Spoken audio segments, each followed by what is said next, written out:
Welcome to Tribeca Film Festival's conversation with the team behind the new movie India Sweets and Spices. My name is Lucy Jane Mukherjee. I'm a senior programmer with the festival, and I'd like to introduce our guests. We have Geeta Malik, the writer and director of the film, and we're really lucky to have two of the lead actors with us, Sophia Ali and Rish Shah, who play Aliyah and Varun. Thank you for joining me to give the Tribeca audience a chance to get to know you and the film a little bit more. Welcome. Geeta, let's start with you. How did you get your cast and crew prepared for the shoot? Were there any references that you shared ahead of time, like film references or anything to give a sense of the look and the tone of the film that you wanted to make? Yeah. So ahead of time, I made a playlist of Indian songs, and I shared that with, I think, the crew. I don't know, did I send that to you guys in the cast? I hope I did. Oh, yeah. I'll send it to you. Played it. It's really good. There's a lot of good songs on there. But just to kind of get everyone acclimated to, we're making a movie in the Indian community. This is kind of our music. A lot of them were party songs. So just to get people in the mood of the shoot. And a little bit of education about what these films are and what I hoped my film would be. With the cast, the most important thing to me was to make them feel like they were a family. And so with Soph and with Manisha and Adil and the kids, it was really more important. I didn't show them references as such from films, but it was important for them to have a rapport. So we did, we had table reads before the shoot. I got to know them all on an individual level. They all came really prepared, which was amazing. And then for the crew, definitely with my DP, Shane Kelly, who's amazing. I made a sizzle reel prior to production, and it had various shots from Bollywood films, from international films, from teen comedies, American comedies. And so kind of that whole, trying to keep the thread of the film throughout those shots, but I could show him visually what I was trying to go for, which was the glitz and the fun and the glamour, but also these really intimate moments between the family and friends. So, yeah. That's great to hear. That definitely comes across, that sort of likability and accessibility. That was one of the things that the programming team responded to right away. Oh, nice. Thank you. That's awesome. Sophia, what aspects of Aliyah's journey were you able to connect with on a personal level? What aspect of Aliyah? Yes, of her journey, of her character's journey. Oh, a lot. I basically just played myself. Not really, but I did in a way. I feel like this, if I was to be specific about it, I think that growing up with these kind of strict moral standpoints in this sort of like westernized civilization can be like a tricky thing when you're trying to like translate it as a child with other people, was surrounded by like different ethnicities. And I think that, her sense of the world is sort of like larger because she's had to understand so much at such a young age and be able to metabolize it as an adult. So now the decisions that she's making are just like transformative. Okay, now I make myself sound, now I'm sounding like I'm like talking super highly about myself. Like, I'm transformative. You are. That's not what I meant. I just mean that I relate to her a lot. I feel like I've had the luxury and not so much the luxury of being offered this like different perspective, if that makes sense. That does make sense. And I think that your connection with the character really came through. So that makes sense. Thank you for sharing. And Rish, when you first read the script, did you recognize any of the characters as archetypes that you'd encountered in real life? I wouldn't say archetypes per se, but there's definitely things that resonated with me. I feel like Varun's story is somewhat similar to my own dad's story, albeit in the UK. But I think any child of an immigrant, no matter where you're from or where your parents are from, kind of have this similar human experience of seeing what it's like growing up and seeing your parents sacrificing things for you, and wanting to kind of strive to do them proud, but also having to work probably a lot harder than others may have to at that time. So it was definitely something I connected with, like, immediately, just off the bat. And obviously culturally, a lot of things related to my experiences growing up, as well as some of the just the jokes and like the stuff we talk about with just like the gossipy culture of aunties and stuff. And I know that might seem archetypal, stereotypical, but it is very much rooted in reality at the same time. And it's interesting. And it just immediately caught my attention, and I was really kind of into the character and interested in the story Geeta was trying to tell, and felt lucky to be able to tell it and have those conversations with people close to me and be like, oh yeah, it's crazy how this is so similar to like what you went through, Dad, or stuff like that. Thank you, that's great. And Geeta, the screenplay for this film won the Nichols Award, or was a finalist, for the Nichols Award. It won. It did win. You did win. Oh yeah. Oh yeah. The power of the script is the way that you move so seamlessly between both generations in the film. I'm guessing when you wrote this, you probably identified with Alia's character the most. How does it feel to now think about your own daughters discovering the film, and they'll be walking in Alia's shoes and seeing you as the mother character?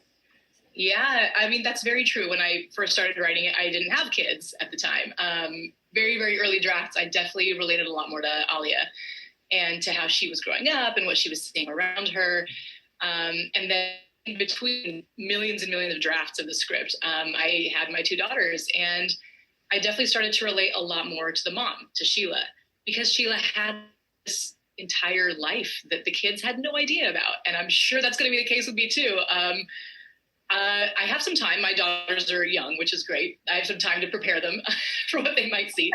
But there is certainly that. They know me only as mom. And I don't know how long it will take them to realize, oh, I actually had an entire life, an entire history. I was a human being before I was mom, you know? And that's, it's going to be interesting. It's going to be interesting to see what they think. Yeah, I remember that hitting me, that my parents were young once too. I remember exactly where I was when it happened. I'm like with my friends all the time and hanging out, you know, doing drugs or whatever. Not really. Depends who's watching. And then the other day I was just eating a burger and I saw a couple walking with a baby, and I was like, they were once. Mm-hmm. We were once young like you, so. Baby, the birds, and like all excited that they have this baby, and like that, you know, got them to stop partying and stuff. It's crazy. Buckle down, be serious. Exactly. And sacrifice. The sacrifice. It's weird with parents. It's like you forget they have their own lives. Maybe that makes me sound, but you do.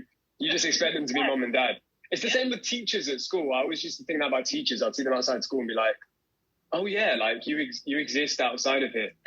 Strange. Yeah. Now I have friends who are teachers. Ah, trippy. Jarring. Yeah. Amazing job to do that. Was there a scene that you were really looking forward to shooting when you came to the set? Was there one that you were, you know, excited about? I mean, definitely I was excited about the coming down the stairs with the bald head scene, that, you know, big dramatic. Well, I guess they've already seen the film, right? Yes, right? Yeah, right. They're already seen the film at this point. Yeah. Okay. You're not giving it. You've all seen that scene, and if you went to the bathroom, we apologize. Like a sniper guy outside my window, just like, she did it. Sorry. No, that was, I mean, because that's the obvious one. I was really excited to just work with the Manisha and Adil. Yeah, let's talk about that. Your rapport with the rest of the cast. Let's talk about the dynamic with the other actors. Awful. Disaster. Look at them. Gosh. So no, it was amazing. It was actually amazing. I mean,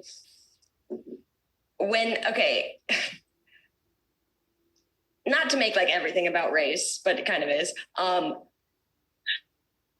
I never get the chance to see people that look like me when I'm working, like never, like ever.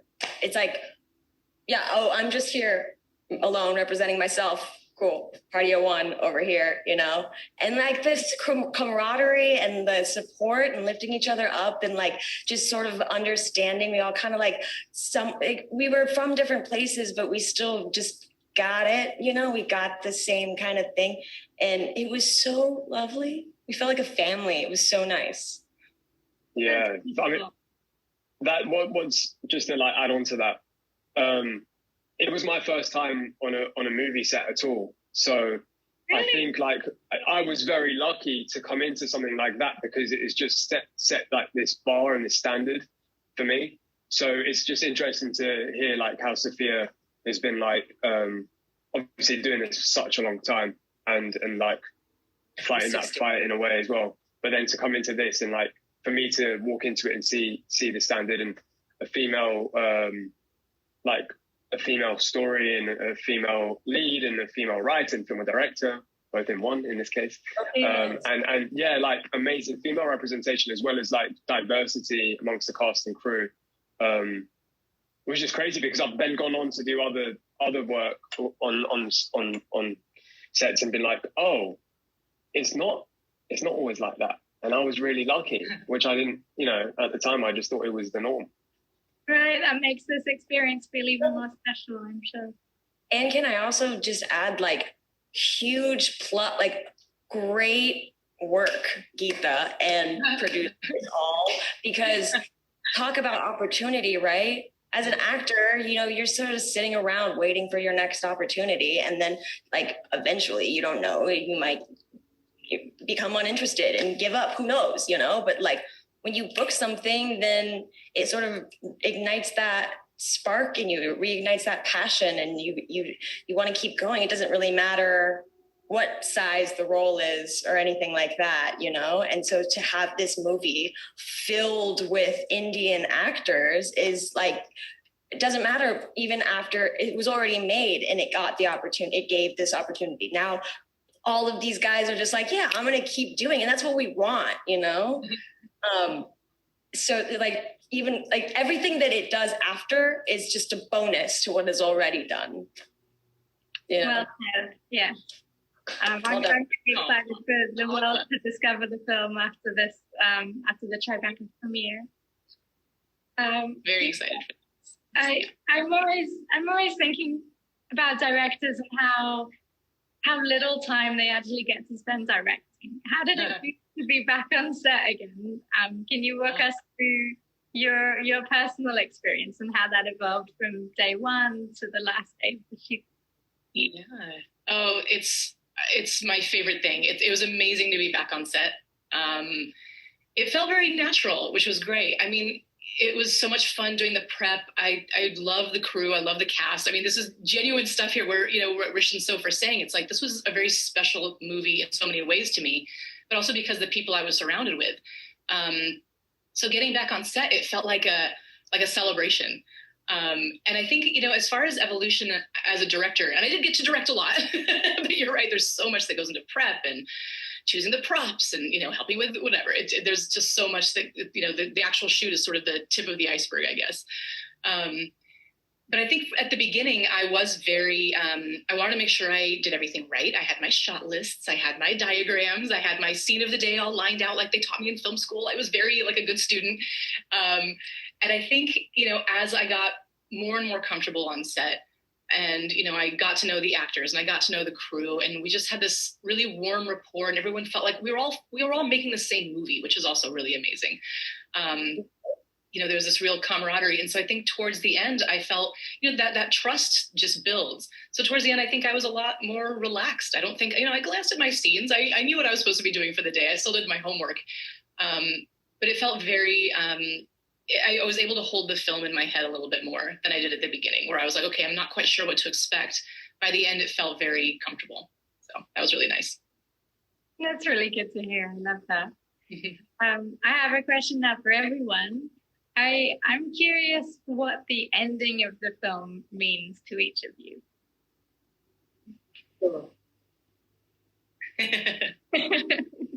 Who wants to go first? Oh, okay, so when you read it or when you first watched it? What? I said I'll let you kick it off. Me? Yeah. Come on. No pressure. What does the ending mean to me? I think that it's about forgiveness. Because I want to say empowerment, but I also think that forgiveness sort of is empowerment.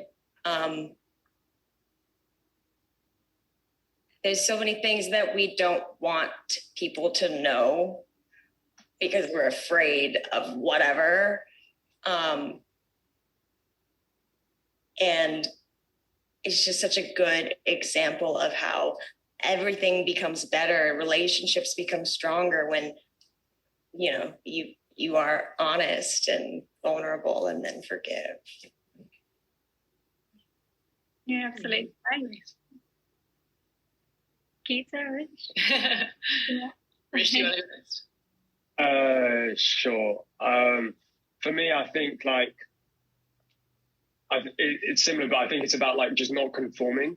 From the perspective in which I was involved in the project, especially my character, and Dipti's character, who plays my mom, Bhairavi, definitely a very powerful and self-dignified lady and character, and I think it taught me the lesson of just not conforming for the sake of trying to please people around you, and standing up for yourself and having a voice.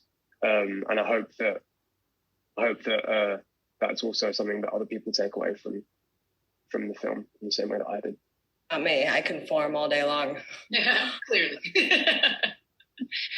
Well said. Thank you. What does that mean? I know. Yeah. For me, I agree with both of you guys. That's beautiful, and those are definitely things I hope people take away from this film. For me, I just always think of that last shot of Alia standing at the window, and she's just seen this picture that her mom has stowed away in her suitcase for her, saying, "Hey, go forth." I feel like for me, that's a moment of sort of building on this legacy that her mom could have had. Her mom sacrificed all these things. Her mom had to stop herself short. This is a message to her daughter saying, you're poised where I was. Exact moment in a very heady time in a person's life, in a teen's life, especially in a college kid's life, in a young person's life, where you say, okay, what's my next step? And for me, that ending, what I hope people take away from it is that she's going to go forth and build on the activism that her mom wasn't able to finish, to complete. Her mom left all of it behind. Now it's time for the daughter to sort of take over. And that, going back to your earlier question, Lucy, that is something I think about too. My daughters will continue whatever I've been doing, whatever I'm teaching them, they're going to take with them throughout the rest of their lives. And that's really profound and terrifying, frankly. But I think the end of the movie is really about that. It's continuing this thread from mother to daughter, and seeing Alia go forth and triumph. So sweet. So meaningful. So I wrote it or something. I don't know. Before we come to the end of our time together, I wanted to invite each of you to share anything else, any parting words with folks at home. This is your last moment.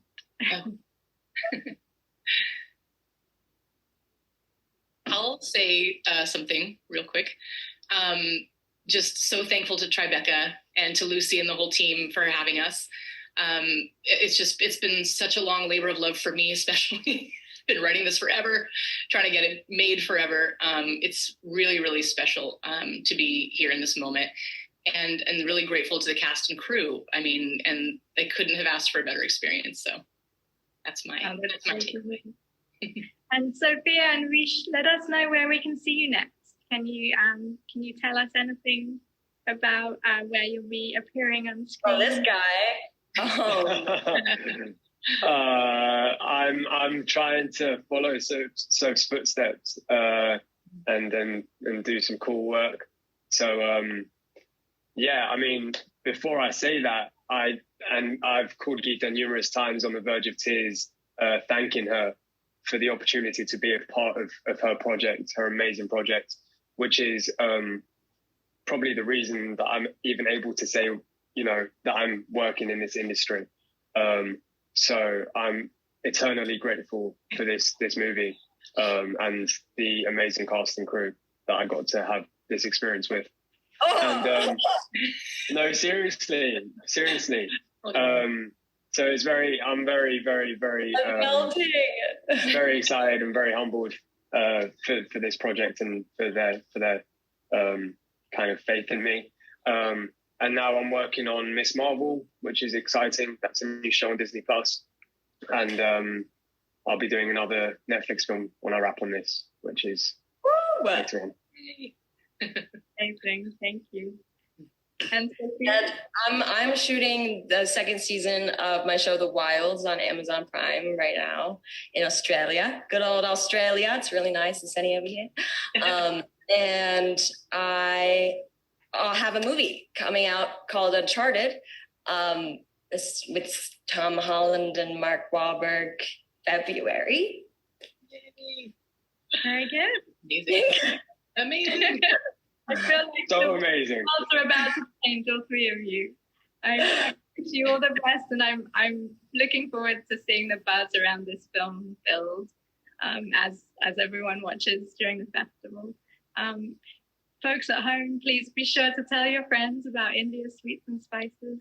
Thank you, Geeta, Sophia, Rish. Thank you so much for joining us. Thank you. Thank you guys so much. Such a pleasure.